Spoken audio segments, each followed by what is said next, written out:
เกี่ยมตัวนี้ติด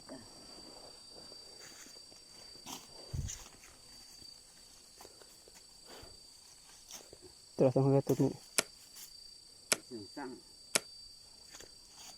สัตว์เลี้ยงเปียกกันคืออะไรวะก็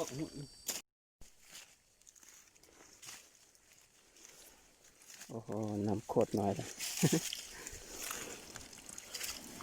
น้ำลังนาสลัดได้อยู่นี่น้ำโคตรน้อยเลยไป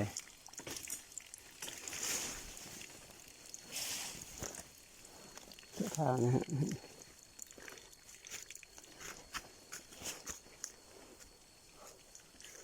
ต้นทางกลับให้ยังไปเยอะสิ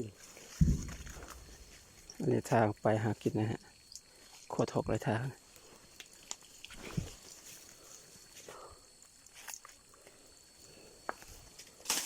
โอ้โห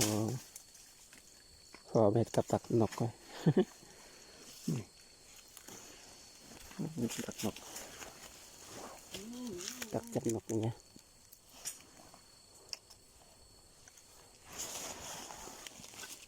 เห็ดลายยางเห็ดลายแนวไว้ก็เห็นเมื่อกี้เนี่ย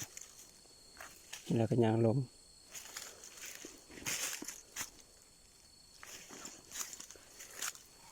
โอ้แต่ตัวนึงอะไรเนี่ยเต็มเลยอาญาเลย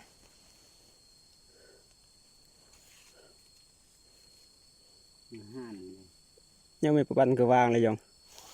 ไหนนะบันสุดเท่าแล้วมันได้ตัวหนึ่งเลยกำลังแกะออกอยู่พอดีเอามาปิ้งกินเลยตัวปลาใหญ่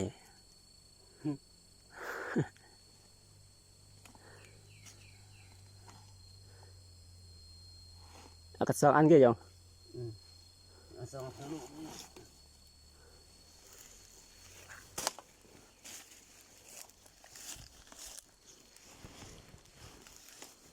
โอ้โหนี่มีเลยโคตรเยอะเลยเปียกหมดเลยตกใส่น้ำตกครับ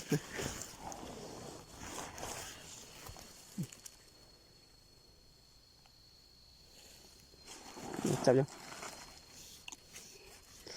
ไป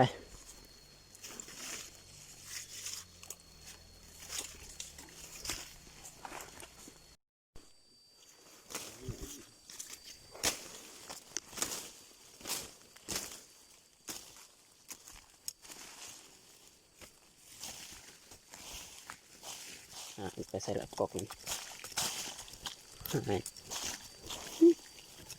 กบต้นเนี่ย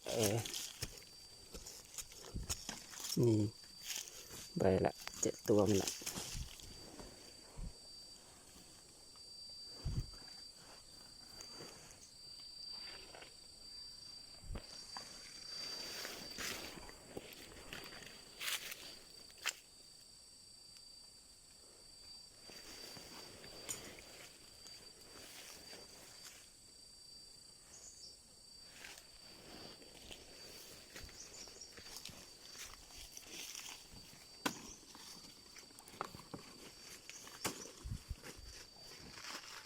เกลาะยัง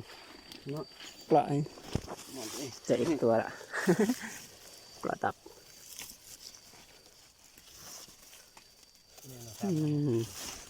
ไป3 ตัวแล้วนี่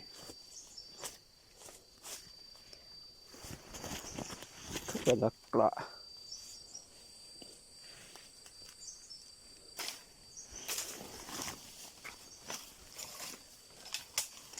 น่าจะไปฟุ้งไว้เจอตัวเดียวนี่